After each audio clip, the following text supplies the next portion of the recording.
Hello, and welcome to this edition of Secure Networks, the Endace Packet Forensic Files, with your host, Michael Morris. This week's very special guest is Shamus McGillicuddy, Vice President of Research for EMA. Shamus, welcome. Thank you for joining. Why don't you tell us a little bit about yourself and your background? Sure. I am the Vice President of Research at Enterprise Management Associates, which is an industry analyst firm in Colorado. And I basically do survey-based and interview-based research into how IT organizations manage their networks, from designing to building to operationalizing and to some extent securing their networks, although I do have colleagues at EMA that focus exclusively on security, so I try not to step on their toes. And I look at networks from a broad perspective in the enterprise space, so everywhere from the data center and the cloud, the private cloud, public cloud, hybrid cloud, multi-cloud, out to the user edge, whether that's a branch office, a corporate local area network, or a work from home environment. So everything in between there, anything that's connecting people to applications, to data, to services, that's what I look at.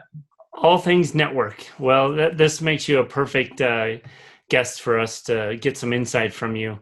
As you've been in network management for a number of years, with all the changes going on, what are some of the biggest challenges and changes you see happening right now in the network management space? First of all, I've seen a big shift towards hybrid and multi-cloud. And that means that network operations needs end-to-end visibility across their cloud estates. Monitoring north-south traffic like you did in a traditional client-server-oriented data center just isn't enough anymore. You need east-west traffic, looking at traffic between hypervisors, between virtual machines, between servers, between POSA servers, between clouds. Also, we've seen that a lot of enterprises tend to find that their traditional network monitoring and management solutions are not always up to supporting that new cloud reality, and a lot of them end up having to acquire new tools or customize their existing tools to get the visibility they need. And also we find that the enterprises that are most successful with network operations tell us that their existing tool set was capable of providing adequate network visibility in the cloud, which means that the more prepared you are to deal with the cloud, the more likely you are to succeed overall in making sure your network is operating sufficiently. Right. Also, we see WAN transformation, wide area network transformation, being really hot. It kind of gained steam a lot more quickly than I think people realized, with SD-WAN, software-defined WAN, unlocking limitations around the use of the internet as a primary means of connecting your sites to the network. That technology helps secure that connectivity. It helps protect performance. It does present a little bit of complications around visibility and monitoring that you still need your third-party monitoring tools to be able to support SD-WAN. And then more recently, with the pandemic, we've seen a shift towards work from home and a need for secure remote access, scaling up to meet the needs of more people working from home. And as a result, all that's driving a lot more complexity in network operations in general. Right. That was something I wanted to drill in a little more. With the shift to remote workforces, how is that really affecting NetOps teams and their processes they do? Well, the first thing that I saw was the network operations teams pointing their traditional monitoring tools that they usually use to monitor network performance in their data centers, pointing those tools at their VPN concentrators, which help them monitor and manage capacity of those concentrators, which is good, but that doesn't give you direct insight into end user experience. We've seen interest in solutions that can accelerate application performance at the home office and in the cloud and SaaS environments. And we've also seen interest in active monitoring from the home office via probes.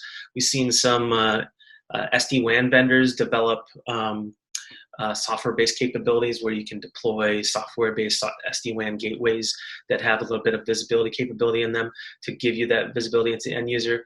But really, the biggest thing is figuring out how to scale out that support of those people working from home. Because now instead of monitoring some corporate sites with hundreds or thousands of users, now every user is their own corporate site, and the support teams have to be able to scale up how they make sure all those people are able to be productive while working from home. Are you seeing some best practices that are helping to simplify those scaled up distributed environments? Not yet. Okay, that's fair. I think there are a lot of pieces that have to come together, and then there's some innovation that needs to happen. There's a lot of innovation happening before this hit, like zero trust network access. Mm-hmm.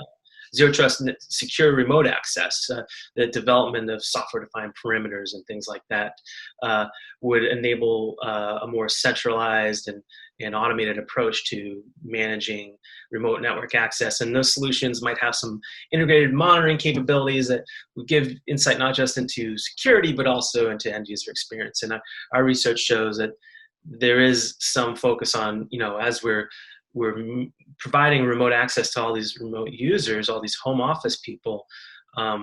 It's not just about giving them a secure VPN-like capability to get into the corporate network, but we also have to find a way to make sure that their user experience is also working. Right.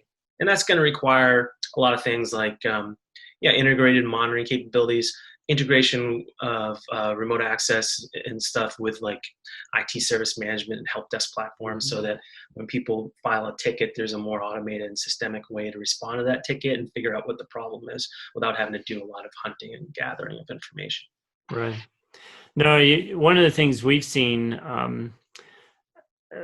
from our perspective, we've seen a major surge or growth in AI solutions. You talked about a lot of innovation happening. And some of these AI solutions have really focused on metadata and interpreting a lot of information out of the metadata. One question for you: how do you see the value of metadata versus full packet data? And do you think there's a place for both?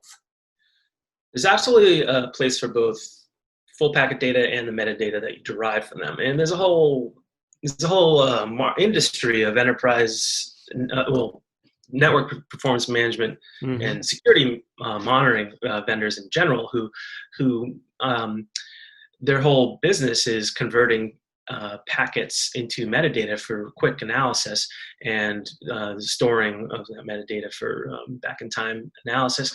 But also you'll see those vendors simultaneously will have solutions for storing the raw packets, because in the simplest terms, metadata is valuable for providing a very broad operational view of your network and doing fault isolation and stuff like that. While packet data, the raw packets captured to disk, allow you to dig into the root cause of a problem and get deeper insights into what exactly happened and reconstruct what happened if you're doing some sort of forensic analysis. So enterprises need to store both metadata and packet data to the extent that their businesses require. We often hear complaints from network operations professionals who tell us that some of their tools only summarize the data that they collect and analyze without full retention, which prevents them from being able to drill down for more insights. So they would love to be able to right click on something they're seeing on their dashboard and nothing happens because that data hasn't been retained. And so that is one of the issues we've seen with network performance management solutions in general. It's like some of the tools we have do not retain that data and just give us summarized information. Right. What do you see some trends happening in the monitoring tool space, and what are some of the big emerging differentiators in those trends?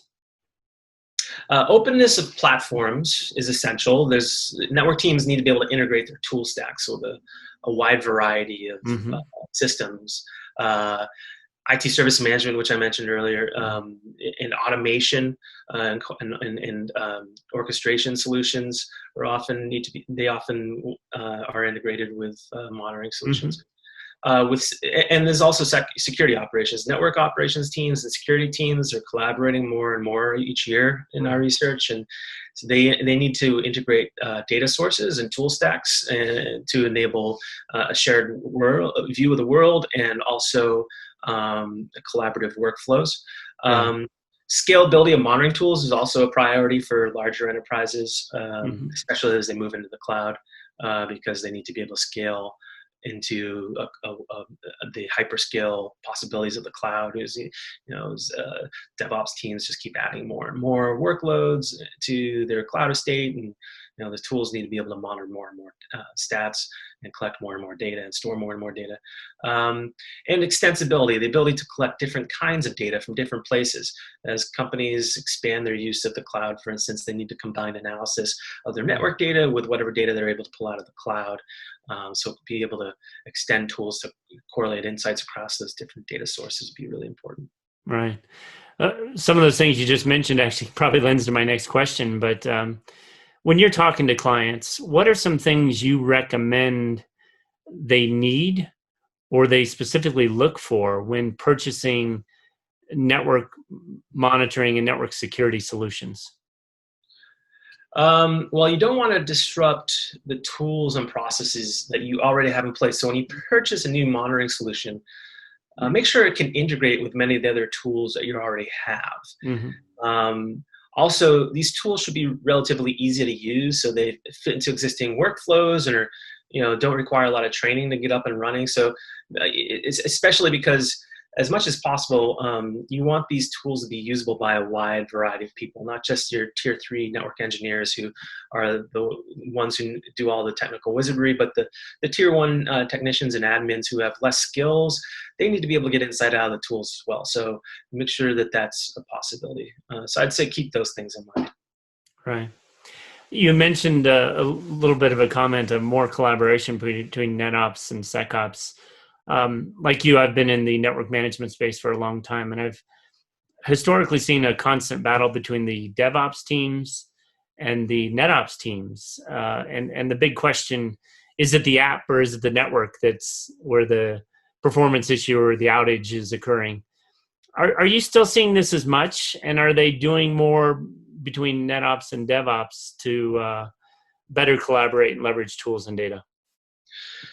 It varies. I talked to one network architect last year who was working at a very large retail company, and his company was moving a major e-commerce application out into the cloud.